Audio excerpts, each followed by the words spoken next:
प्रधानमंत्री मोदी जी के प्रयास, सरकार बनने के बाद जो प्रारंभ हुए, भारत की न्यायपालिका की ताकत का एहसास दुनिया ने किया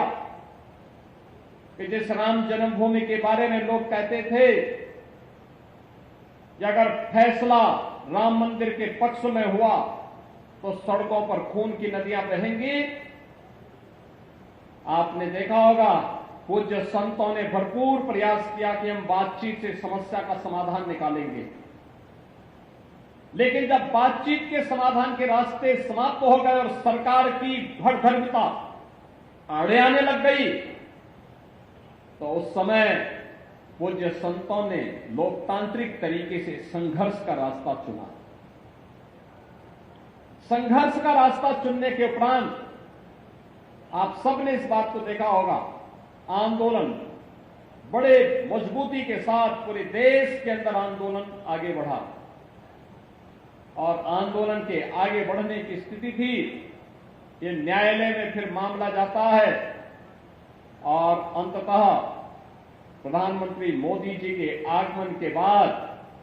भारतीय जनता पार्टी की डबल इंजन सरकार बनने के उपरांत इस समस्या के समाधान का मार्ग निकले। हमने देखा होगा जब 5 अगस्त 2020 को मोदी जी ने 500 वर्षों का इंतजार समाप्त करते हुए अयोध्या में माननीय उच्चतम न्यायालय के आदेश के क्रम में भव्य राम मंदिर के निर्माण कार्य का शिलान्यास और भूमि पूजन का कार्यक्रम आगे बढ़ाया था और 22 जनवरी 2024 जब 500 वर्षों का इंतजार समाप्त करते हुए प्रभु रामलला फिर से अयोध्या धाम में विराजमान हुए। ये तिथियां देश और दुनिया की न केवल सनातन धर्मावलंबी के लिए अस्मरणीय बन गई, बल्कि दुनिया के अंदर जहां कहीं भी आस्था को विध्वंस करने का प्रयास हुआ, आस्था के साथ खिलवाड़ हुआ, उन सभी लोगों के लिए एक नई प्रेरणा भी बनी। अयोध्या राम मंदिर का आंदोलन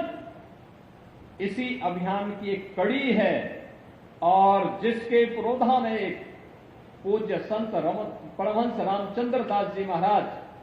के इस भव्य और दिव्य प्रतिमा को आज दिगंबर अखाड़ा में स्थापित करने का गौरव मुझे प्राप्त हुआ है, पूज्य संतों के सानिध्य में प्राप्त हुआ है। मैं सबसे पहले इसके लिए इस दिगंबर अखाड़ा के श्री महंत सुरेश दास जी महाराज को,